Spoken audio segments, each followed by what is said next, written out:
आता पाहूया राजकीय विश्वात काय सुरू आहे त्या संदर्भातल्या टॉप 9 बातम्या।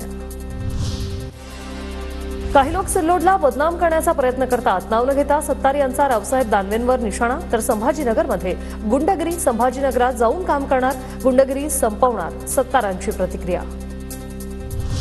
पुढच्या 2.5 वर्षात काय होईल माहित नाही। सत्कार समारंभात सत्तारांचं मंत्रिपदावर भाष्य। 2.5 वर्ष थांबावं लागेल असं मला शिंदेंनी सांगितलं, सत्तारांचं विधान।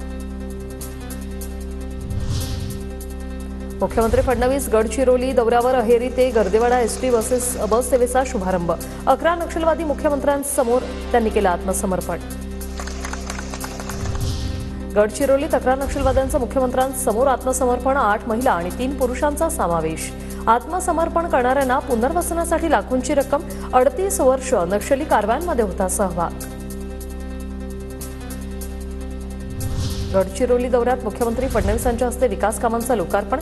अहेरी ते गर्देवाडा एसटी बस सेवेचाही शुभारंभ। अजित पवार आणि शरद पवारांनी पुन्हा एकत्र यावं। पवार कुटुंब गुण्या गोविंदानं नांदावं। अजित पवारांच्या आई आशा पवारांचं विठुरायाकडे साकडं। अजित पवारच पुण्याचे पालकमंत्री होतील। मंत्री दत्ता भरणे यांची पालकमंत्री पदावर प्रतिक्रिया। सावकारे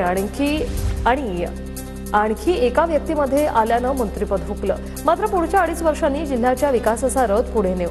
मंत्रिपद न मिळाल्यानं अर्जुन खोतकरांकडून खंत व्यक्त, तर मंत्रिपदाचेही संकेत। नवीन वर्षात उद्धव ठाकरेंचं मिशन बीएमसी। 7 जानेवारी ते 9 जानेवारी मुंबईतील पदाधिकाऱ्यांच्या विभागवार बैठका होणार। बैठकीत महानगरपालिका निवडणुकीच्या तयारीचा आढावा घेतला जाईल।